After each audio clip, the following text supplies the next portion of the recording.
You're not, Matt. I am not. You are Bill, but I'm not Matt. I'm Aryeh Cohen-Wade, and you're Bill Scher.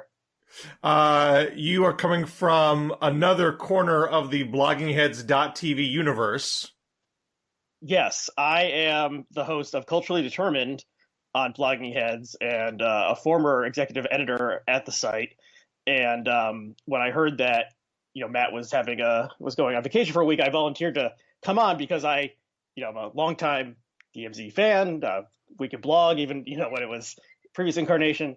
So it's an honor to be on. And also, I had some questions of my own sort that I wanted to talk to you about on my show. So this is sort of a crossover episode in some respects. So this was like a 10-year project to reach this pinnacle where you actually are on the DMZ.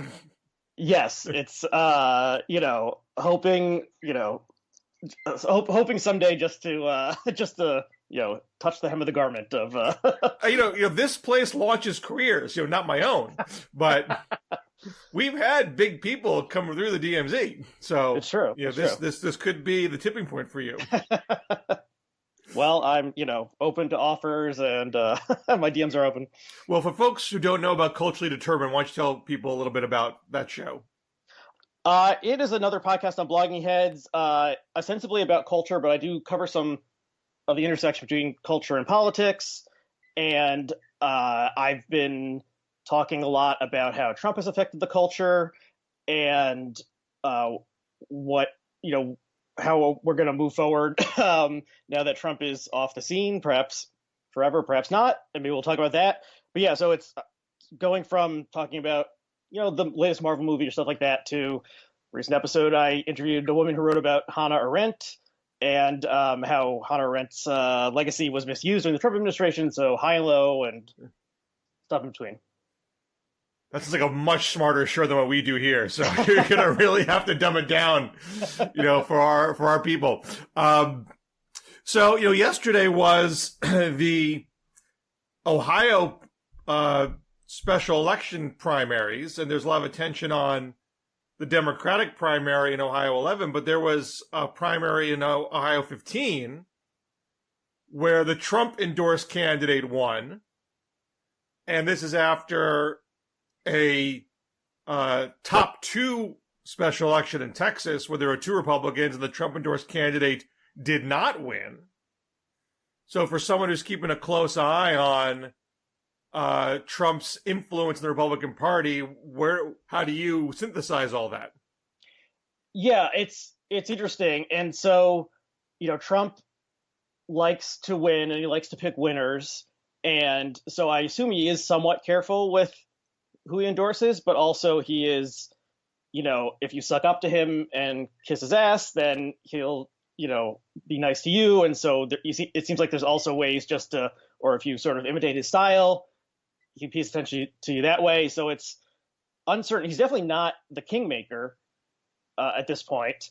But at the same time, he isn't powerless, and he's not like in exile and all alone. And I guess I wasn't paying really any attention to either of the Ohio races, but it seemed like there were 5 or so candidates in the Republican field, and the winner got about 30%. So if there's a crowded field, and everyone else got about like 13 or 15%. So if there's a crowded field and they're all sort of equally GOP, losers or whatever, or winners, then Trump anoints one, and he gets you 15, 20% of the vote, then that seems like enough to put someone over the top. What do you think? Well, I think that sounds right.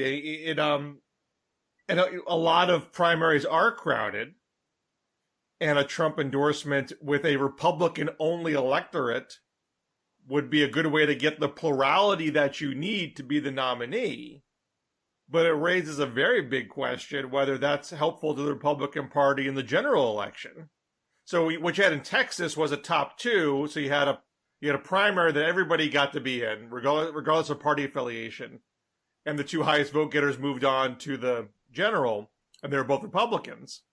But it's not just Republicans that can vote in the general election. So Democrats and independents could be there, and Trump's endorsement didn't carry his candidate, Susan Wright, if I remember correctly, didn't carry her far enough. So if Trump's power is limited to a plurality of the Republican base, that's not necessarily going to help Republicans in the midterm. I mean, look, midterms, as we've talked about before, historically speaking, are very, very, very, very good for the out party, for the opposition party. But if Democrats are going to do the unusual, not unprecedented, but unusual achievement of gaining seats, and I think they can barely lose anything to keep the House, and they can't lose literally anything to keep the Senate. Picking bad candidates in tough races because you have a quote-unquote kingmaker who's not a great kingmaker. That's the way for Democrats to pull this out. Yeah, and I assume, while Trump does have sort of a sense of, he has a connection to the GOP base that is unique, and there's various reasons for that. He watches Fox News instead of just appearing on Fox News. So he sort of understands. I think he also believes what happens on Fox News is true. So he is sort of in a similar mindset as a GOP-based voter. And so he can sort of, he sees someone go on there and he can be like, this is my kind of person. And that may be a good reflection of, free-floating GOP sentiment. But also, just the people who kiss up to him or imitate him or something, though, he might just swing behind them because it's not like he really has like a policy agenda that he's looking to implement. It's, he just likes winners and attention. And at least that's my read on where he's at right now. I'm not fully convinced that Trump is all that thoughtful with his picks, that he is looking to pick winners. I don't think he's looking to like run in front of the parade. I mean, it seems like he's much more vulnerable to the person who kisses up the most, who's the craziest. Yeah. I mean, maybe it's a little inconsistent. Like, Susan Wright in Texas wasn't the craziest person. It was just the person who was the widow of the person who died. And maybe that seemed like the safe thing to do. So it's hard to put like a fully rational, consistent analysis on it. But yeah. I don't get the sense that he is being all that clever and canny with it. What really boggles my mind is why the rest of the party tolerates that. You have a guy leading who is the de facto leader of the party, who clearly has more influence in the party than anybody else. So even if it's not total, it is more than anybody else. And he doesn't make decisions that put the party's interests first. Why would you just acquiesce to that? Yeah, I am similarly befuddled by that, and maybe if Matt were here, he could give an explanation from the conservative perspective. I mean, Trump is not a long-term strategic thinker. Probably most people would agree with that. And he, acts on instinct and shoots from the hip.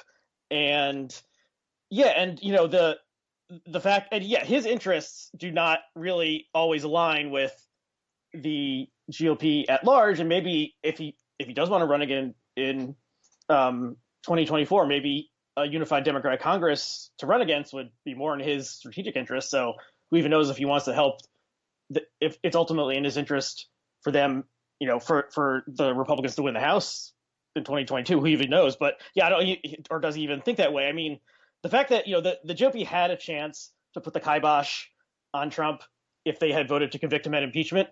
And I almost thought that, Mitch McConnell, the cold-eyed cynic, would just say, "Okay, we're cutting this guy loose. He's too insane, and we're going to be done with him." And he decided not to do that. So that's his. He understands his interest better than I understand his interest. But they could have disempowered Trump a lot more if they had just all jumped together and been like, "Screw this guy. He is horrible." But they didn't. They kept him alive, and that has sort of been a theme throughout the way the GOP has treated Trump, as being like, oh, we don't need to actually, slit his throat now. He's damaged enough, et cetera, et cetera. And and then he'll, he's unkillable otherwise. So, but you believe, you told me beforehand that you believe Trump is not going to run for president again in 2024. If I had to bet, I would say that. I guess that's against conventional wisdom at this point, but what does he? Well, I had this crackpot theory that he didn't even want to really run for president to begin with. He just sort of had this idea to get attention and be on TV and sell hats and build his brand, and then it was sort of a the producer's theory, as it came to be known, it was a catastrophic success, and he was vaulted into the presidency without really wanting to do it. He, of course, likes being the number one person in the world and getting all the attention and being on TV all the time and having people talk about him. But does he have a policy agenda? If you had asked me in 2016, it would have been he would have built the wall. Mexico wouldn't have paid for it, but he really would have concentrated on building that wall.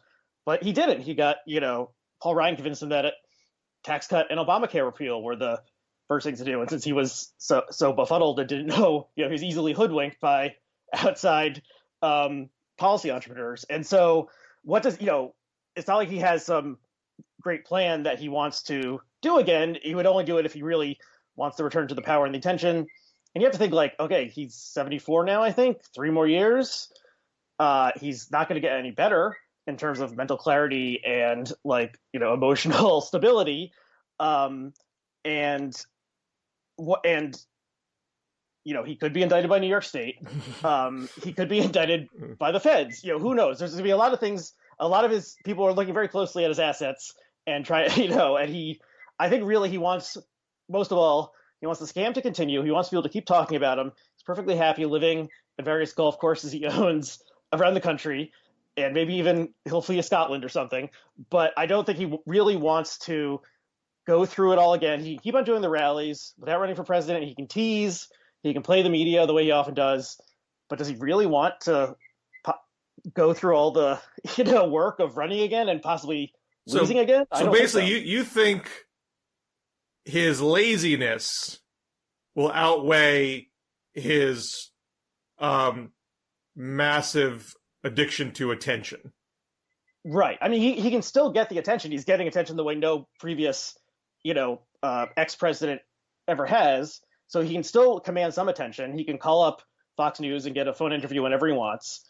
But he doesn't did he enjoy the actual work of the presidency? He had a lot of meetings. He couldn't go golfing as much as he wanted to, I think he found a way. I think he found a way to golf. He got in there. I mean, but plenty more golfing. When you live on a golf course, you can get in 2 rounds a day. So that lifestyle certainly seems a lot, more suited to the Trump that we know right now than actually governing again, which he never really seemed to enjoy, or implementing a policy agenda, which he never really had to begin with. Well, what I think is tough about this analysis, and because it is ultimately a mind reading exercise, which is always very challenging. And his mind is unique in human history, so right. But I do think there is that tension between his narcissism and his laziness. Yeah. But over the course of the past 6 years, the part of him that wants to be the center of attention in the most, exponential way in human history has outweighed everything else. Everyone who thought, he's not serious, he's not going to really run, he's not going to run seriously, he's going to drop out, he's going to resign, he's going to find the escape hatch. That never happened. It was always right. more. He could never even accept a slight bump up in the polls without doing something outrageous that was, politically irrational, but served the need to be in the front page all the time. I mean, you're literally president of the United States. You're already the most powerful person in the world, and you can't go 24 hours without being literally on page 1 all the time. That's a level of narcissistic depravity that we've never seen before. Yes. And that seemed to really outweigh everything else. And what I think is hard to get your arms around now is, how do you assess his post-presidential behavior? To be frank, he's not as omnipresent as I thought he would be.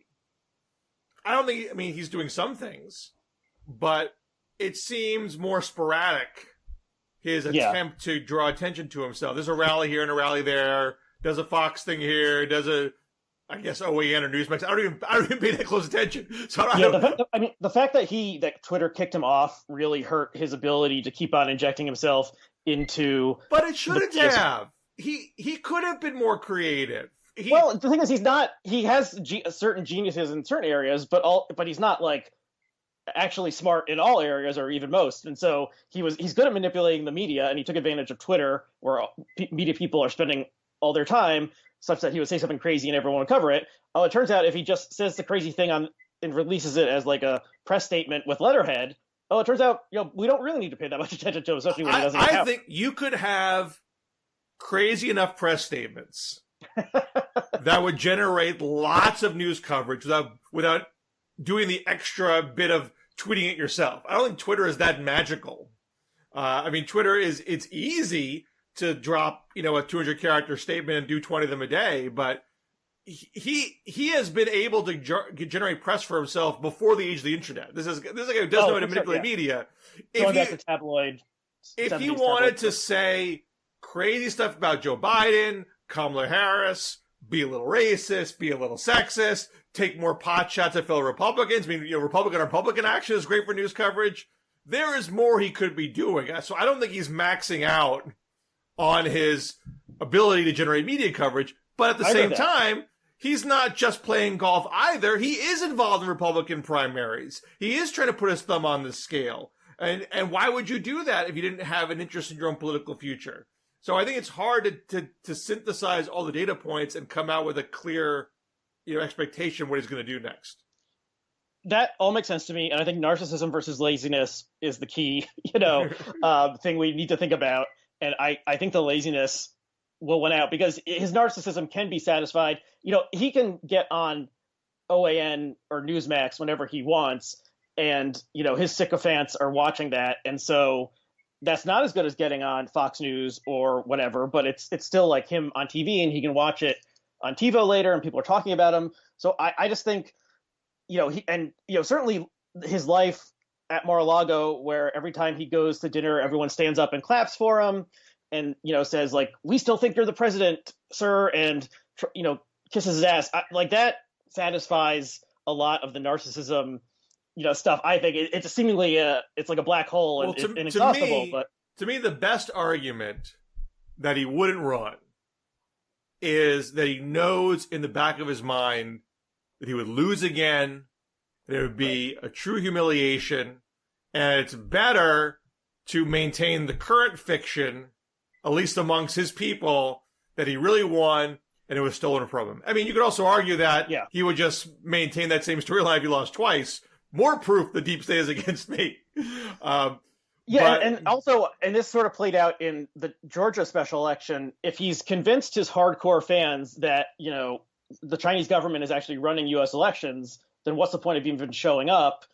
But he also has his hardcore fans where, like, if he doesn't rally them, they're not paying attention to politics, so they don't show up. So it's sort of a damned if you do, damned if you don't kind of thing. I think that's part of why, both Democrats eked out slim victories in Georgia is, he'd been talking about the stolen election for 2 months. So there was some percentage of 1 or 2% of the GOP base who were like, the deep state is running this. Why even go vote? What's the point? It's all a sham. And then the fact that he was kind of equivocal about it. So, the GOP is like stuck with him as long as he's still alive. And it's unclear if that ultimately helps or hurts like the GOP's interests because, his base is, he's irrational to a large extent. And then the base follows what he says. So if he goes around doing rallies, that pisses off plenty of people in the middle and energizes Democrats. And if he doesn't do the rallies and just golfs, then there's people who aren't on his base who aren't activated. So I don't know, what is best for the GOP. I can't say. And there's the other element here is that people are concerned that Republicans will just steal the election for him. That they're putting people in place to ignore actual vote results and subvert our democracy. And, I don't want to be sanguine about that because there's clearly, machinations that are occurring. I do think it is harder to pull off than it appears. And it's not at all clear to me that there would be enough people positioned in enough of the key swing states for Trump to actually, make that work. Georgia is the one that people are focused the most on. It's a very tight purple state. And they're already gearing up to, get rid of a whole bunch of people in Fulton County. So I don't want to act as if nothing to see here. Right. But one thing that I do point out, and I have pointed out in past articles, is there is a law on the books that if you tamper with an election, if you do anything to manipulate the vote count, and this is whether you're an elected official or not, that's up to 5 years in prison. Now, people rightly point out they want to create laws in these states that, you know, like vote purging, for example, that make it legal, so it wouldn't violate that federal law. But I think it's just hard.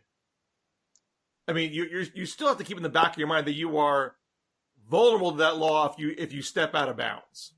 This is like a Secretary of State, you know, in a swing state who decides to like say, oh, the election is canceled and actually Donald Trump has won. You know, that person is subject to arrest and prosecution. I mean, if the Georgia Secretary of State listened to Trump and went and found 11,000 votes, he would have violated federal law and be subject to 5 years in prison. Now, you could argue, well, if no one knows about it, if no one leaked the phone calls and they kept a tight conspiracy. Or if that leads to Trump winning again, then he tells his FBI director, you know, or his Justice Department, the guy who's running the Justice Department for him, you know, let's just put this one off for a little bit. You can imagine, I mean, there's sort of nightmare scenarios. And certainly, I mean, it's this weird paradox where, you know, Trump certainly pushed things farther and more people went along with him than I would have thought possible 5 years ago. At the same time, like his attempt at, like, you know, the storming of the Capitol, certainly not something I would have predicted even 3 months before. And that took most people by surprise. At the same time, it was this sort of like farcical joke attempt at whatever. And ultimately, like, things just proceeded as they would have otherwise. So it's sort of like, Trump has shown how reliant on norms the system is and how far someone can push it, and that a lot of people will bow to him and go along with his nonsense. But also, like, him and Giuliani and Mike Lindell and Lin Wood, like, this was not the crack team that was actually going to overturn an election and like start American fascism. Well, so I think that people were all like, you know, elderly bozos in the end. But like, you could imagine some sort of canny American Machiavel actually like pulling this off. It is a lot of it is reliant on norms and not codified law. So like I don't know. The system is more messed up than I would have thought it was 5 years ago. But it's not just that, you know, Trump, Giuliani, et cetera, are clowns. You know, in pretty much every case, somebody talked, somebody leaked, somebody raised their hand and said, this isn't right. Like, you need a lot of people. You need a lot of people in the right positions, willing to hide the ball, keep their mouth shut, and stay on message to pull off a conspiracy of this magnitude. And the person who gets the text that tells them to manufacture this vote count here to make it look good, and you're holding out your phone, you're saying, now the evidence is in my hand, that if someone finds this out, I'm going to jail. Somebody tends to be the guy that says, that's not going to be me. So I just think, I'm not saying it can't happen. I'm not saying everyone should just like go about their daily lives and not worry about these things. But I do think it's a lot harder to pull off than it appears. And I don't think if you're Donald Trump, you would make the decision to run thinking, oh, the fix is in and I'm sure to win. There's no way this could go wrong. Yeah, that sounds right to me. And, you know, ultimately, like, if let's say Trump had on January 20th said, I'm not leaving, like, you can't pull me out of here. You know, someone would have come, like the military, the National Guard or something, and removed him forcibly. Mm-hmm. And so, like, ultimately the people with the guns and the tanks, which you would think would step in, even, you know, if there was an attempt to steal or something. And I mentioned this episode that hasn't posted yet that I taped with a woman who wrote an essay about Hannah Arendt. And, you know, she noted, like, there was this famous quote about how, like, the ideal subject of totalitarianism doesn't know the difference between truth and fiction, and that people dug up from Arendt and said, like, this is Trump's America. But, you know, the press was, you know, for totalitarianism to happen, the state has to basically take over the press and get their line out consistently, whereas the press from day one was anti-Trump and people were leaking nonstop from within the White House. And I'm sure there's plenty of stuff that's still going to come out, but like we weren't living in this altered reality of, Stalin's Russia or something. Like the press continued to function, and that was, one reason that American fascism wasn't, incipient in the past 4 years. Like it just what the setup wasn't right for it, and maybe never would be in the American system. But at the same time, I think Trump showed that like the system is more rickety and has more possible fail points than I would have once thought. Let me shift gears because there's another big story yesterday, which was the New York Attorney General's report chronicling Governor Andrew Cuomo's sexual harassment, tons of corroboration, plenty of instances, and now you're hearing nearly almost every Democrat saying you should resign, and some talking about impeachment. There is the Ralph Northam model, which is to ignore all that and ride it out, let the news eventually fade, perhaps sign some legislation to appease progressives. You can't call Ralph Northam a racist if he's signing racial justice legislation. At least you can't do it as easily. Can Andrew Cuomo pull off the same trick? And I mean, this presumably is up to New York legislators. Can they say to them, hey, you want this bill or that bill? I'll get that done for you. We can ride this out together. You don't need to impeach me. Who's that going to help? Right. Do you think Cuomo has cards to play here? I don't know. It's hard to say. I mean, Cuomo is sort of like Trump in some strong ways, except he's like smarter and cannier and, more of a Machiavel type, and has really like, played people inside and knows how to effectuate his will, at least legislatively, in a way Trump was never able to. And of course, but he also sort of has this like narcissistic, possibly sociopathic tendency. Like he thinks he's the indispensable man and totally great and can solve everything and so on and so forth. So I don't think he's going to resign because he's too much of a narcissist to resign. But then, we're like kind of, well, I mean, impeachment could happen. I don't know. I mean, the other thing is like, it seems like almost everyone who has had contact with him and isn't like in his inner circle doesn't like him, and they'd be happy to get rid of him. It's sort of similar to the Trump thing. Like they're just going to say, okay, you've gone one step too far. Goodbye, Andrew. We don't want to deal with you anymore because he's such an asshole, basically, and he treats everyone like shit. And in addition to sexually harassing women, like calls up people and screams at them on the phone, and just acts like a total jerk to everyone. And so he's used up all his chits. I mean, the other thing is it's his third term and he was talking about possibly running for a fourth. That's a lot. Like people get sick of you after a certain point and they're like, let's try something new. So even running for a fourth, I mean, Pataki did 4 terms. But that was sort of because 9/11, like even 4? I thought Pataki was 3. Maybe I'm wrong about that. I thought Pataki did get the 4, or did he at least run for 4? But I mean, 4 terms, that's a long time. I mean, Cuomo tried for 4 and he got Mario Cuomo tried for 4 and he got beat by Pataki. Okay, maybe that's what I'm thinking of. And so people are just I think so. And my background in relation to Cuomo is that I lived in central and western New York for a dozen years, and so I was a New York State voter, but outside the traditional like media spheres of Albany and New York, where most observers of New York politics live. And plenty of people liked him out there. He kept property taxes low, moved progressive in some ways, like in gay marriage and the SAFE Act, which was the gun legislation passed after the Sandy Hook massacre. And you would leave, I lived in Rochester, you would leave the Rochester metro area and you'd see all these signs, Governor Cuomo repealed the SAFE Act. So he was taking a risk with doing something like that against, rural and suburban areas where hunting was very important, and there was strong opposition to that. So he did take some, he did some strong progressive things. And I also, like to troll my leftist friends by noting that when Cynthia Nixon challenged him, he won all 5 boroughs comfortably. And it wasn't real, won like 65%. But so he has this strong base of support, really understands what he can accomplish and what he can't, and does play everyone with this Machiavellian style, and was, engineered like this dissident faction so that he like controlled the legislature. But I think people basically are sick of him and are fed up with his bullshit at this point.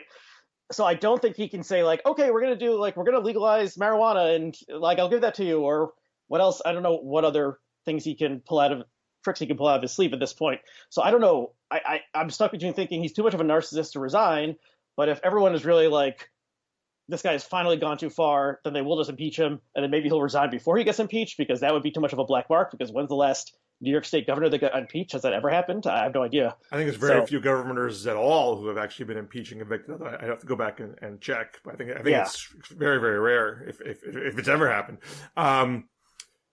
Pataki had 3 terms. I think he thought about a 4th and then begged off. Okay. You mentioned that reminds me of a story from my college days. If you'll indulge me, sure. But so this always stuck in my head. I had a politics class, like a 200 level class. It was one of like if you were a politics major, like almost everybody did this class, and it was basically a big negotiation workshop, and everyone had to do a negotiation role play during the class, and it could be with another student or it could be with the professor. And there was one guy. And it was a guy who, there's always that one guy on campus who everyone who would say he's going to run for president someday. He definitely thought very highly of himself. And he did a role play with the professor, and the student was portraying LBJ, and the professor was portraying a senator. And it was this funny, socially awkward conversation where they seem to be talking about nothing much of all of importance. They're just having like a chit chat, and everyone in the class is watching like what's actually happening, what's actually being negotiated here. And then finally LBJ gets up to leave and says, "Hey, thanks for your support on this bill of mine. I really appreciate it." And the professor played the senator saying, "Yeah, I saw that in the paper, but I didn't say I was supporting that bill. I don't know how that got in there. I actually haven't made up my mind on that yet."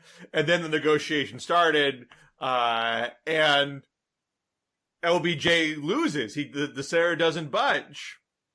And then we learn afterwards that the premise was that LBJ planted the story to box in the senator, and it failed. And, when we're discussing it, the professor was like, "Well, why did you do that?" And he was like, "Well, I've always, admired LBJ. He was a guy that did whatever it took, twisted every arm, to get things done. I was trying to, model that." And the professor said, "There's 2 things you got to know about LBJ. He got run out of town, and he died a broken man." So that always stuck in the back of my head. And, I think, Andrew Cuomo is certainly in that kind of position where he probably has no true friends. No one is eager to have his back when he is in trouble. Right. Having said that, I mean, what he would need to survive, I agree with you, he's not going to willingly resign. He'd only resign if his hand was truly forced. If you had like a Nixon moment where the senators come in and say, "Look, you're going to get impeached, you're going to get convicted, so you got no choice, or you might as well walk out with a shred of dignity." Yeah. I wondered if like the inner circle staff starts resigning because it's just too embarrassing and he's left with no one. Like if the chief of staff resigns or whatever, then that maybe could get through to him that like your goose is cooked. I mean, I think the votes have to be there. Someone has to tell him that he believes and say, "Look, we've counted the votes and you will lose, so there's no point." If, and this is obviously an if Cuomo's poll numbers hold, then maybe you won't get enough state legislatures willing to impeach and convict. Maybe they'd say, "Hey, this is not a good vote for me to take, and I'm better off trying to approach the governor and see what he will do for me. What legislation that I get passed that will be impressive to my constituents. We know that when the scandal first hit, Cuomo's numbers, they came down, but not down enough to make them truly vulnerable. And I grew up in New York. I grew up in the 80s, in the Reagan days. So obviously, people's political sensibilities are not the same now as they were back then. But there's still a part of me that feels like this is not a culturally enlightened place. There's a lot of sexist machismo. There's a lot of people that would say, he touches everybody. Yeah, you kiss here, kiss there. He's a little flirty. Yeah, people are flirty. What's the big deal? That was basically his defense. This thing, I actually didn't see it, but I saw people. He put together this slideshow of he kisses everyone, he embraces everyone, he calls everyone Bella, and it's just his Italian thing. I don't know if he said that explicitly, but he's like playing on this idea of like, oh, he's Italian, what can he do? So maybe that'll work, but it sort of seems like that could have maybe worked in 1993, but like things have changed kind of like post Me Too, and also I think this is damaged. How much have they actually changed? I feel like they have changed enough that people are like, come on, this is bullshit. But someone put together that slideshow for him, and they decided their best play. He's a smart guy. At the same time, he had this spike during the pandemic, no pun intended, for seeming to know what he was talking about and be in control, and the Cuomo sexual thing happened. And then it comes out like, oh, he was actually screwing up and sending, people who are ill back into nursing homes and probably caused, thousands or tens of thousands of additional deaths that were undercounted. And so I feel like there's people who were once like Cuomo stands within New York State who were suddenly, a strange new respect for Andrew Cuomo a year and a half ago. And now they're looking back saying, oh, wait, maybe he is not such a great guy and really did screw up in some big ways and is sort of a psychopath who was, he's like writing a book about how great he was. At the same time, he was sort of screwing up this huge, challenge. So I don't know. Yeah, there are still people in suburban parts of New York State, Long Island and Staten Island and Westchester County and other places in upstate and Western New York who are probably like, oh, I'll kiss my secretary or something, and that doesn't mean anything. But when you add in all this other stuff of just like, he's been in office for, 13 years, people are sick of him, the nursing home stuff, he alienates everyone he gets in contact with, it may just be like, people are like, okay, let's just let this nice lady Kathy Hochul, from outside Buffalo, let's let her serve out the rest of the term. Well, yeah, most politicians have shelf lives, and pushing for 3 terms is always pushing your luck, and it's like pushing for 4 is really pushing your luck, and it seems like you want to one up the old man and get to 4. Right. But the like Oedipal stuff, the whole, did you even see this news item? It sort of passed with little notice, but the stuff about the bridge lights. Cuomo had this plan to encourage tourism and by putting LED lights on all of the iconic New York State bridges. And I guess other places in the world have done something like this. And then, and then you can do sort of like light shows because it's LEDs. So you can do these elaborate light shows on the bridges and it looks pretty, and people will like come and watch the light shows and maybe there's music or something. So he had this plan that all the bridges, including the bridge that he built and named after his father, would have these lights installed on them. And it turns out that this is like a huge boondoggle, and like $100 million worth of lights are still sitting in warehouses somewhere, never used, because the whole thing was impractical to begin with. And so that's the kind of thing that like in normal times that like, Lightgate could take down, maybe the cousin is the light manufacturer or something, or maybe it's just this huge, just his ego kind of thing is like, all right, we'll make the bridges shine, that kind of thing. Who knows? But like that sort of stuff, more and more things are just like, oh, it seemed like he knew what he was doing, but actually it was this huge screw up or boondoggle or classic state corruption kind of thing happening. Like that is going to keep on coming up. And so there's all these lights. There's all these lights in a warehouse somewhere. They can't put them on the bridges, and that is sort of an Andrew Cuomo legacy of unused LED lights. I mean, that's why I think running for a 4th term is very rarely worth the risk. Even the best politicians, you got to make tough decisions. You got to compromise. You got to pick one faction over another. Like you eventually, step on toes, and that's why you should get out when the getting's good. Yeah. So, probably the best case scenario for Cuomo is that he goes to these legislatures and says, look, I'm not going to run again, all right? I'm not going to run again, but keep me around. I'll get this for you. I'll get that for you. Well, we all will walk out here with our dignity intact, and we'll do some nice things for people. But I do think his poll numbers have to stay up well enough for that to be a reasonable thing for a legislature to accept and not be politically damaging for themselves back then. Right. But then if you think that there's ongoing investigations into the nursing home thing, into the book contract, that he was maybe like having his staff write this book for him while they should have been working on the COVID crisis in, spring and summer 2020. And let's say, why doesn't maybe Tish James will launch an investigation into Lightgate, and, we're going to have Lightgate hearings. And so there's just all these things bubbling up from the past that just saying like, okay, I will go off into the good night and not cause as much, mischief as I used to, that option may not exist anyway. Let's shift gears again, because I want to cover a couple more things before we should sign off. We should talk about Ohio 11 and the Shontel Brown victory over Nina Turner. I could be mistaken here. I don't think Brown ever led in a poll. Now, I don't think it was that heavily polled. Mm-hmm. And a lot of polls we saw were internal polls that are getting leaked, which are obviously not the greatest, poll numbers. But there was signs that Brown was picking up steam, but there never was a full sense that she had really taken control of the race.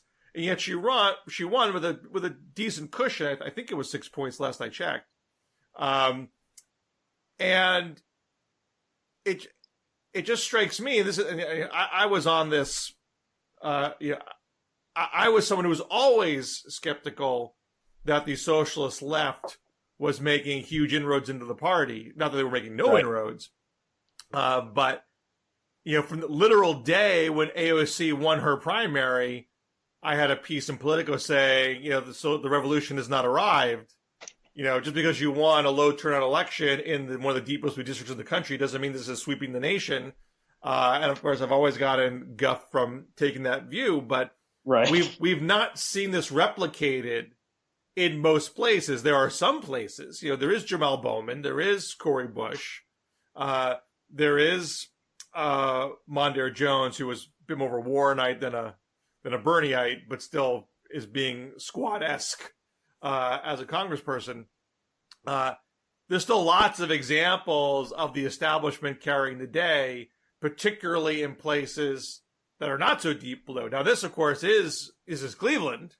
It's not a purple area, but it is majority African American, and we've had data. Again, I've always say I'm not the spokesperson of the African American community. I'm not claiming that I have my finger on the pulse of everything. I'm just looking at data. Data suggests that African American Democrats are fairly moderate, fairly pragmatic. Yeah. Not on every single issue, but there seems to be just a classic case of two African American candidates, one who has a record of trashing the Democratic establishment, and one having a record of saying I'm going to work with the Democratic establishment, particularly Joe Biden, who's a very popular figure. That candidate's going to have the leg up in a race dominated by African American voters. Yeah, that analysis seems right to me. And yeah, I mean, if you pay too much attention to what people are saying on Twitter, then you can easily forget that sort of thing. I mean, I didn't follow this race closely, but I looked at the map, and this is clearly a very gerrymandered district that is like, it's not just Cleveland, it's also Akron. And so this must have been made for someone essentially, to pack in Democrats. I'm a majority minority district or something, and I assume that some suburban white areas were cut out on purpose to basically make this a safe district for the Democrats. Back when Black Democrat equaled standard rank and file would just go along with the party line kind of thing. And then I was thinking in these cases like AOC or some other ones, what often happens is that there is an outsider who is not white challenging an entrenched incumbent who is somewhat past their prime and isn't taking it seriously, who is white. And then so you are able to combine a sort of sick of this old person coalition with a minority, like sympathy for a minority candidate coalition and a leftist coalition. But then when you have two black candidates running against each other, both of whom are newcomers, you don't get the, well, we're sick of this guy who's been there for 40 years, let's get some new blood in there.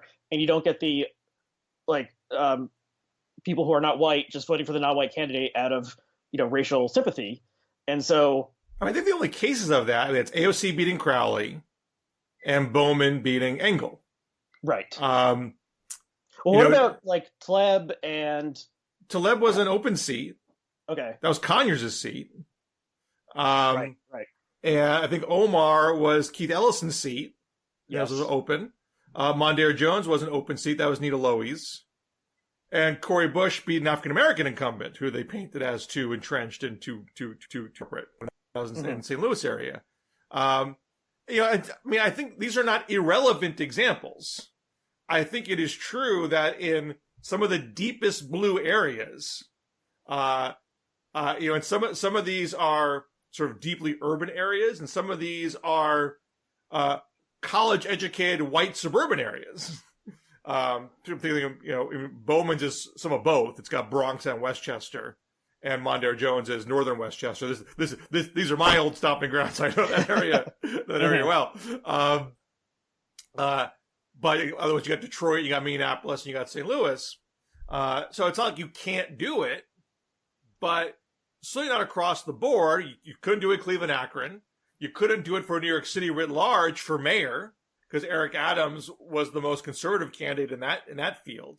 San Francisco, London Breed was considered more close to business than her progressive challengers, Mark Leno and Jane Kim.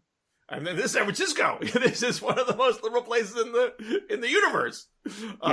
So it's not a slam dunk even in blue areas, and it certainly isn't a slam dunk in purple areas. Now you can say, for example, John Ossoff and Raphael Warnock were a few more ticks to the left than you might have expected a Democrat to be able to win in a place like Georgia that has been red for so long. So it's not like you have to be, a Joe Manchin, Simpson Bowles acolyte, to win in a purple area. But there's a difference between, being more to the left than you needed to be 20 years ago and being an outright Democratic socialist who is waging war against the Democratic establishment. There's a lot of room between those two places. And what's weird about Ohio 11 is Nina Turner seemed to begin the race with an understanding of that and got some establishment endorsements locally. Got the mayor's endorsement. Wasn't replicating what you said about Joe Biden in 2020. Wasn't calling him, a bowl of S, in the midst of this race. What was Turner's background before she joined with Bernie? I mean, she was a legislator. I mean, forgive me for not having her whole bio in front of me, but she had one elective office in the area before. So she's not. So she's not an AOC-like figure outsider to politics. Correct. I mean, she has knowledge of how elections are won in that area. But she seems torn between playing the traditional political game locally and wanting to be a movement leader. And so I really don't understand why you would ship in Bernie Sanders and AOC to win a local race. It's not like this was Bernie Central in 2020 or 2016. She had the ability to make this a local race. She began making it a local race, and then she pivoted away from that at a time when her opponent was gaining traction. So that math didn't add up for me. The only thing that does add up for me is that I think for a lot of these people, building the movement's more important than winning the seat. They want to be associated with Bernie and AOC. They want to build a socialist movement, and they don't want to dilute that in any way. Right. If that means sacrificing a loss here and there, so be it. And I mean, like, who really, would you rather be a movement leader, or would you rather be one of the 435 House members and on like the, committee on like wetlands or something? Like, honestly, I expect AOC to run for president Because I don't think she wants to be the subcommittee chair 20 years from now. I don't think that's what her end goal in life is. She can go big or go home, because going home is still being a movement leader. Right. Well, some people think the New York gubernatorial office will be an open seat in a couple years. But so she probably would lose that. Probably, yeah. But the thing is, she is also very charismatic and very smart, and she's had some missteps for someone who was a political novice. She's conducted herself, pretty well, I think. I mean, another data point is this race in Buffalo for mayor, where a black challenger who's a avowed socialist, as we used to say, defeated the incumbent black male mayor. And this was another one where probably the incumbent was like, well, I don't need to take this seriously. This person is a nobody. He was asleep at the switch. And it was a low turnout race, because it was a primary. But normally speaking, the Democratic primary is the de facto general. Right. This is how AOC beat Joe Crowley. Now, I don't know if you're aware, the incumbent mayor is running as a write-in. Yes, that in the general. Who knows what will happen with that? And that's hard to game out. And I assume that the mayor of Buffalo, New York, has plenty of sort of Tammany Hall style favors he can call in and play of constituencies he's assiduously paid attention to over the years, of union endorsements or municipal employees, or that, not like a corrupt thing, but just like he has his supporters and they will come out and write his name down. So that my understanding is, I mean, he's not without enemies. He's tangled with the city council there. But from what I can glean, I actually have a friend who's a reporter there. I'll give you a little bit of a lowdown. That the general muckety-mucks of Buffalo are not all that interested in having not just a socialist, but a socialist who's never been in office before. It's very rare that your community pillars want an amateur in the mayor's office. So at least they want an amateur who they think they can tell them what to do and they'll do it, not an amateur who says, I'm a socialist and I have all these ideas of how we're going to change everything up. So I do think the incumbent mayor is going to have assets running as a write. I mean, write-ins can be tough things, but they can't also his name is Brown, and so that's famously like when Lisa Murkowski was running in, the spelling of her name was part of the entire thing of where everyone can spell the name Brown, I assume. Have you paid any attention to what's been happening in Rochester politics over the past couple months? I have not.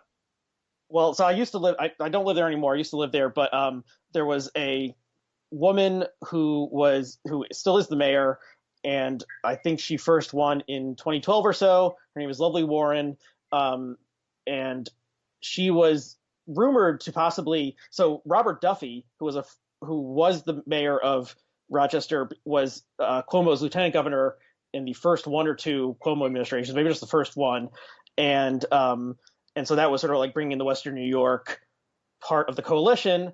And then Duffy went to run the Monroe County Chamber of Commerce or something or other, and so they picked Hochul instead. But there was some rumor that Lovely Warren would be picked to be Cuomo's lieutenant governor, running mate, and that didn't happen. And then she has had like a complete political meltdown with some sort of local corruption kind of stuff, but also I have this right, her ex-husband she has a child with, or maybe they were never married, but they were living together. He was arrested for being part of a drug dealing organization and having guns in the house. And then she was arrested for child endangerment for guns in the house for a child. And so she is totally crashing down, and she lost her Democratic primary, but she maybe, because she was under indictment, she wouldn't have been able to serve as mayor anyway or something like that. So, and she was part of this, the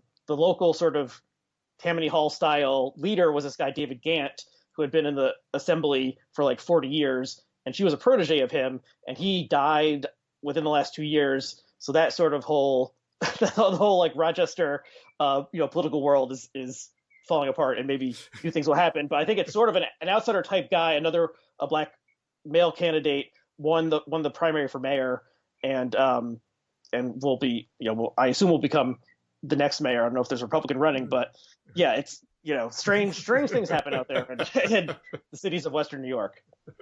Well, before we wrap, I do want to touch base on infrastructure, and maybe there's also this eviction issue, which I think is not directly connected, but it does speak to how far that the squad is willing to go and how much power do they have in this process. Because again, speaking to what's happening in these races, I would argue that socialists have not made nearly as many inroads in the party as they think or hoped.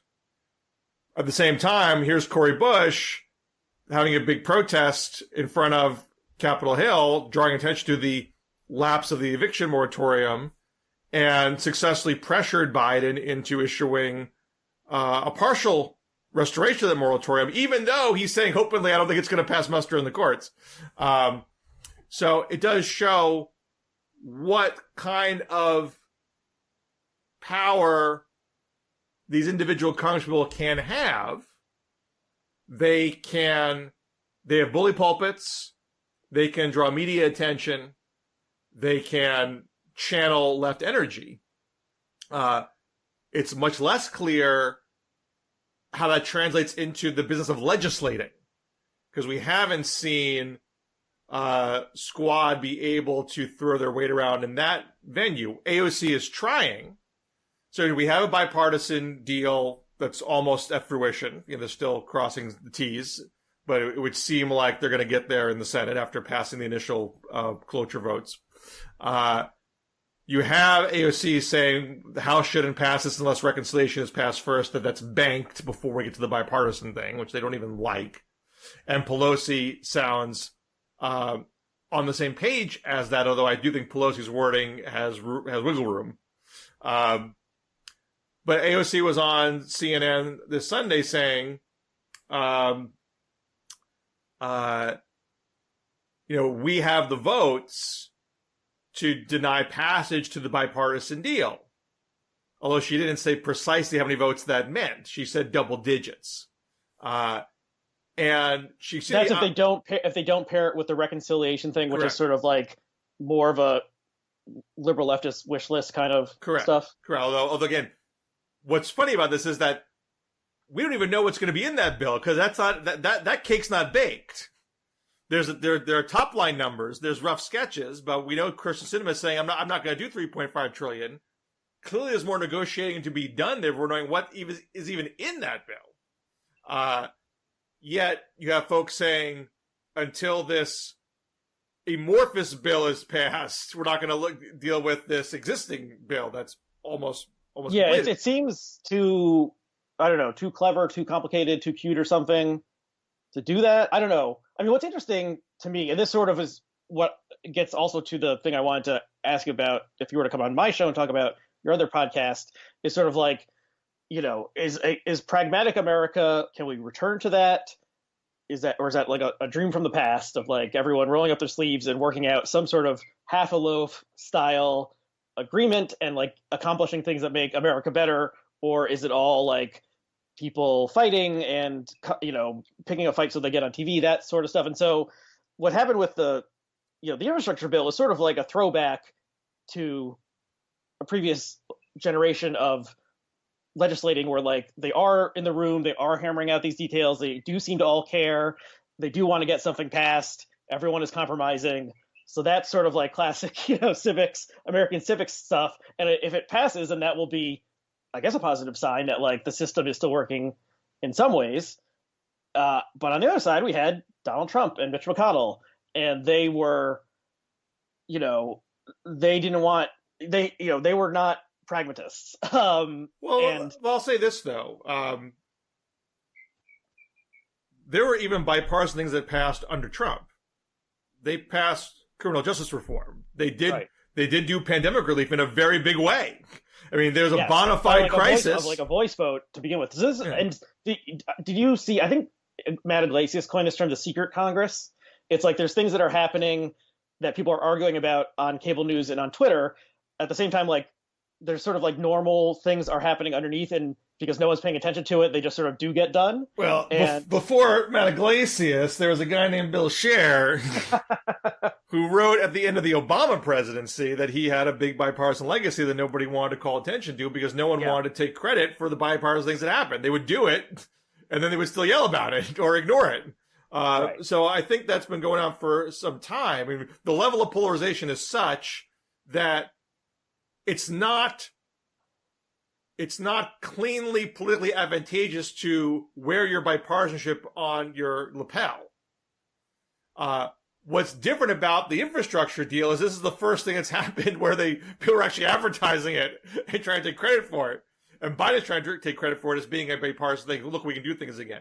But we should keep in mind that it's tenuous, it's limited, and part of the deal is that if there wasn't the threat of reconciliation as an ability for Democrats to do something even bigger, there may not have been enough pressure on Republicans to do this much. So it's not like it's automatically going to lead to a paradigm shift. This might be as much as we can do pragmatically in this Congress, and then we'll have to see what the numbers are in the next Congress. Yeah, and I mean, you've been following this very closely, and some of the stuff that you've talked about on the show or have retweeted, I've been following, but I haven't been following it closely myself. But like, repairing roads and bridges, that's like the most basic thing that seemingly everyone can agree to is like, yes, the bridges should not collapse. The roads need to be maintained. And then you have stuff like rural broadband or, replacing lead pipes where it's almost like, yes, if you can't get behind this, what are we doing here?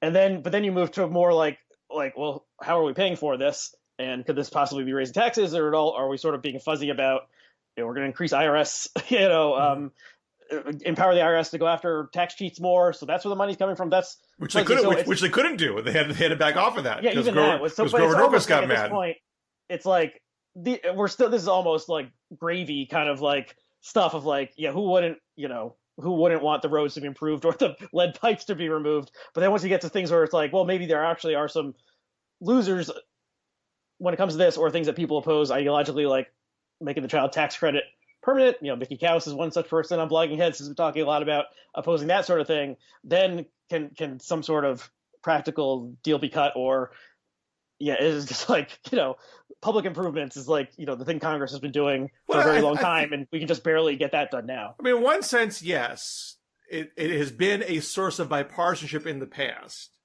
But if you look back, I did a piece about this at the Washington Monthly.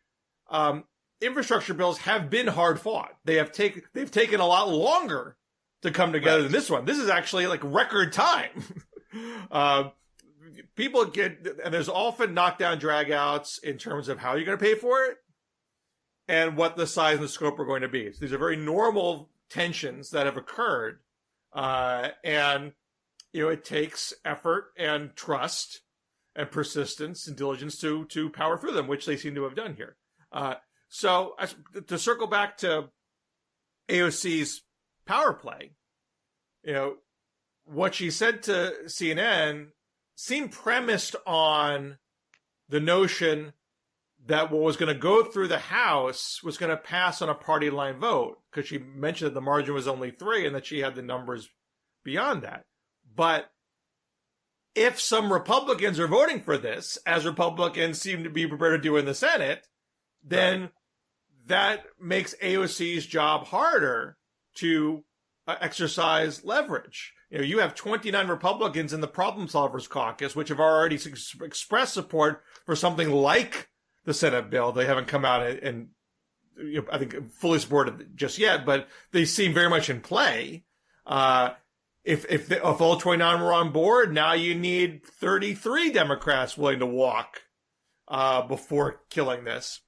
And if the bipartisan bill is ready, it's passed the Senate, and you have House moderates who are vulnerable in the midterm, openly saying, as some already have begun to say, we need to do this first. We can't wait. My constituents want this. Hey, Speaker Pelosi, I need this. I need this to win my race. Mm-hmm. Pelosi has rattled some sabers here, but she also has a history of climbing down from the ladder in service of vulnerable moderates who need protection. So Yeah. I can't predict. I'm not going to say, put it in the bank that she's gonna flip flop on this, but it would not be surprising if Pelosi is someone who counts the votes.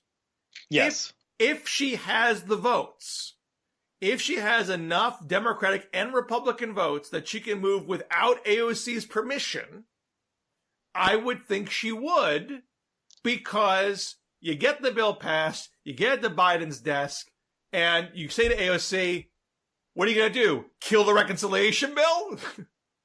Yeah. And it's such a, this is not the sort of thing that normal people pay attention to. And so if there's some person who's, running for re-election, they're like, well, I voted against this because the reconciliation bill, blah, blah. It's just like way too complicated. It doesn't make sense to a normal person. It's like, yeah, I supported it, but I voted against it, blah, blah, blah. I mean, what this makes me think of is, like, the squad is trying to sort of pull the same stunt or strategy that the House Freedom Caucus once did, but it's a different situation because the House Freedom Caucus is like 30 or so members. The squad is like 7. And the GOP is different because they're fine sort of, blowing the whole thing up and just yelling about it on Fox News afterwards. Whereas, like, a lot of Democratic legislators actually do want to, pay for the improvement of roads and bridges and so forth. And they're like there for, I think, a reason. They have actual constituencies they need to satisfy, whereas it's sort of easier to sort of be a GOP House member and ride to continual reelection by, acting kooky and getting on Fox News and that sort of thing. So that's why I think a lot of Democrats misread the landscape, because they thought Republicans were going to be obstructionist to the maximum degree.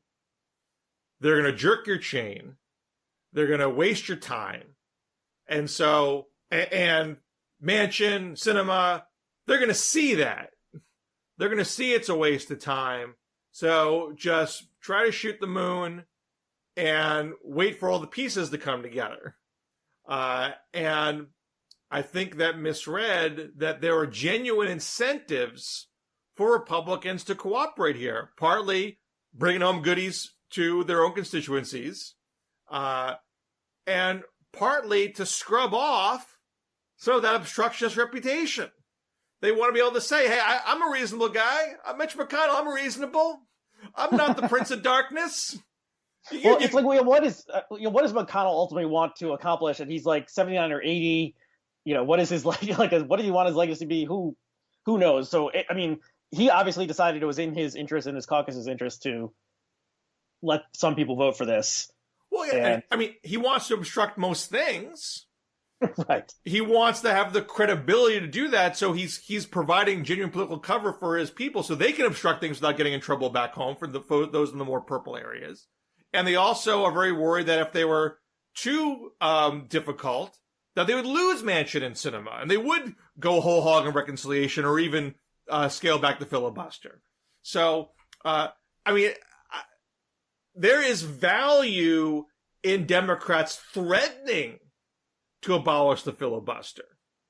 But this is, in my opinion, is a classic, the threat is stronger than the execution kind of play. Because if you actually pull the trigger on it, well then Republicans can use it in full force when they get the opportunity. If it's threatened but not executed, you can make Republicans do more than they might have done otherwise. And I think that's where we are today. Mm-hmm. That makes sense. I just wanted to make a point, getting back to the eviction moratorium and Cori Bush. I feel like if this was 2010 and Obama was president and this was playing out, the message would have been like, well, we don't think this is going to pass muster in the court, so it's not even worth trying it. And they would have brought out, a law professor or Timothy Geithner or something to explain to everyone, like, our internal assessment is that this isn't going to work, and so we're not going to try it, and this is wrong. So what's the point of trying it? And people would have been like, okay, well, the smart people are saying this is going to work, so let's try it.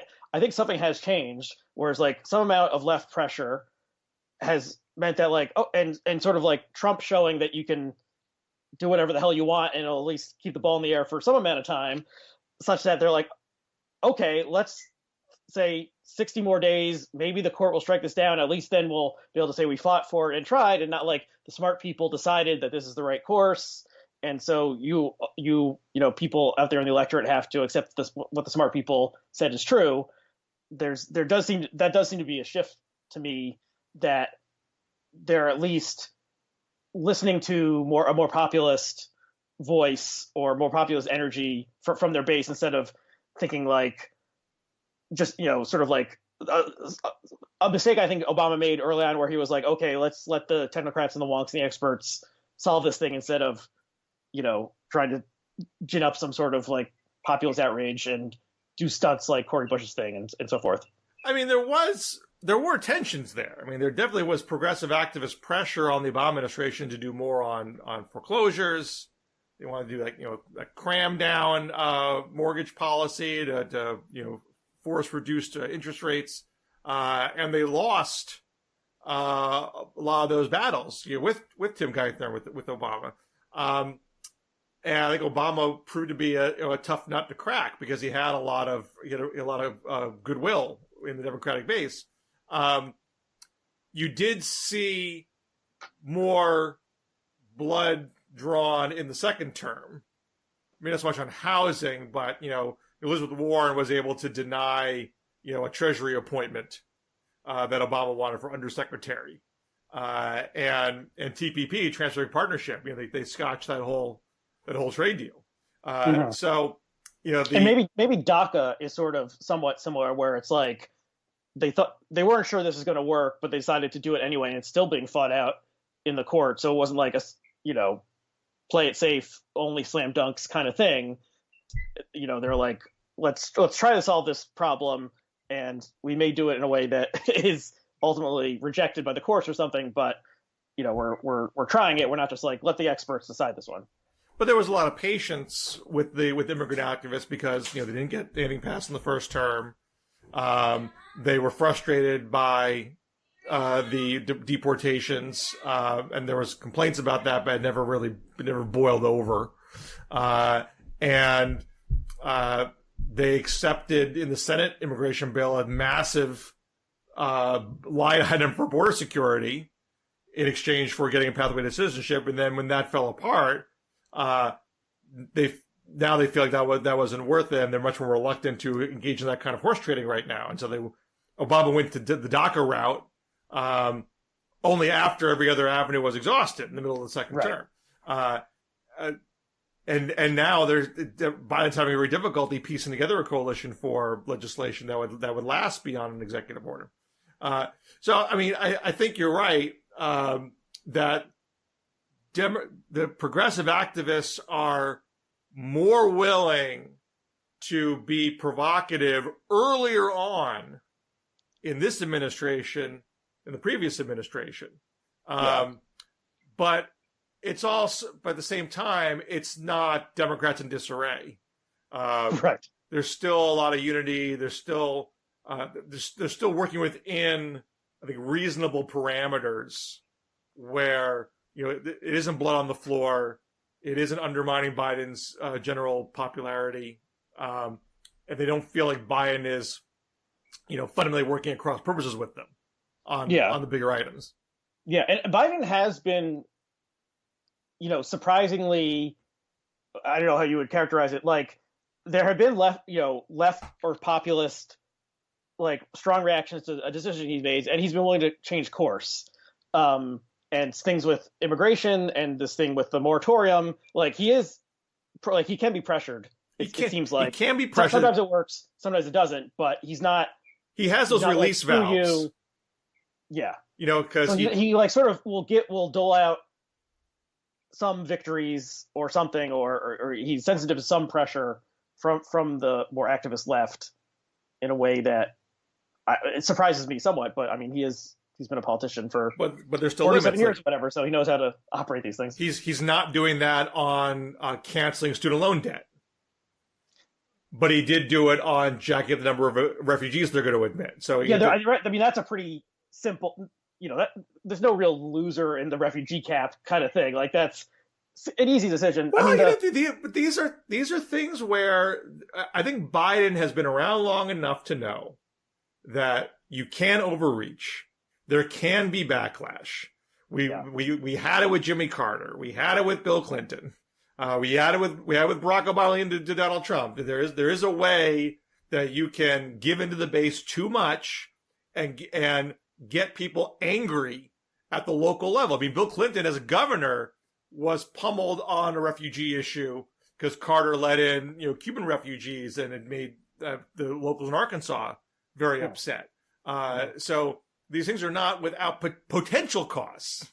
And I think Biden is sensitive to that. So, but he also is aware that you can't just say no all the time, or else you're going to have Democrats in disarray. So he's trying to walk that line and give a little here and withhold there. And I think so far it's holding together. But I just saw a quote from Mondaire Jones saying that this can't hold on in perpetuity, that after reconciliation is done, that if they can't get voting rights passed, that's going to be a far bigger problem for the party. And it is a very hard issue that you can't do the reconciliation, and they're not going to abolish the filibuster over it. So, I mean, I think people should follow my counsel and start, again, don't assume that Republicans are fully obstructionist. Look under the surface and think about where there might be avenues of opportunity. I think there are those avenues in voting rights, but you got to get out of your pre-cooked narratives. And right now, no one's willing to do that. Yeah, you've been beating the drum on this for a while, and there's definitely, I see people on Twitter who are like, Biden is giving up on democracy because, they're not going to kill the filibuster over the voting rights thing, and that's overly simplistic. In the least. And as you've noted, like, these things are not so simple like this. It will benefit the Democrats and not the Republicans. There's plenty of people who are former felons who are potential Trump type voters, non-college educated white men who, if they had their rights given back to them, which should be done, in my opinion, just as because everyone should have the right to vote. This is not like a gift to the Democrats. Like it might just be a wash in the end. Still being the right thing to do. And that's the only way to get that. Issues. That's the only way to get that kind of bill passed, is to convince everybody that it's not going to put your thumb on the scale. Anyway, we've gone a long time, so we probably should wrap it up. Anything you want to plug to the DMZers out there who are otherwise familiar with your work? Right. So, podcast is culturally determined.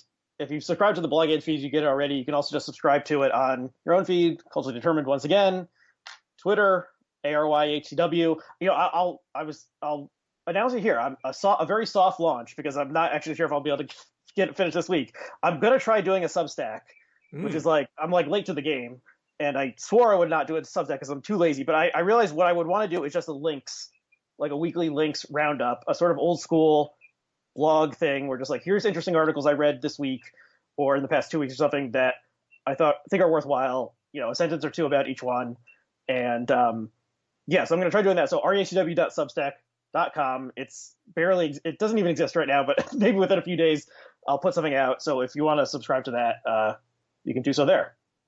Excellent. And I do have a piece of the monthly this week about the challenges for the expanded child tax credit. We didn't get to talk about that here. I did talk about on the Politics podcast, which should be up today. So if you want to hear that interview that I did,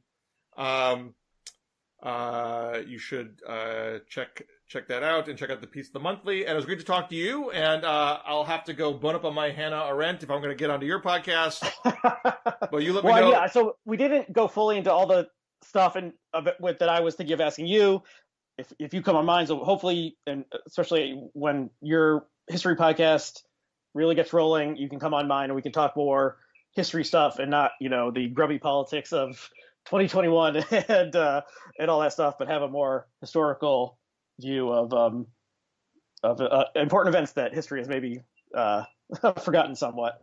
So thanks for having me on. It's a dream come true. I finally appeared on the DMZ. Excellent. Great to talk to you. And I believe Matt will be back here at the DMZ next week. And talk to you all then. Take care. Later.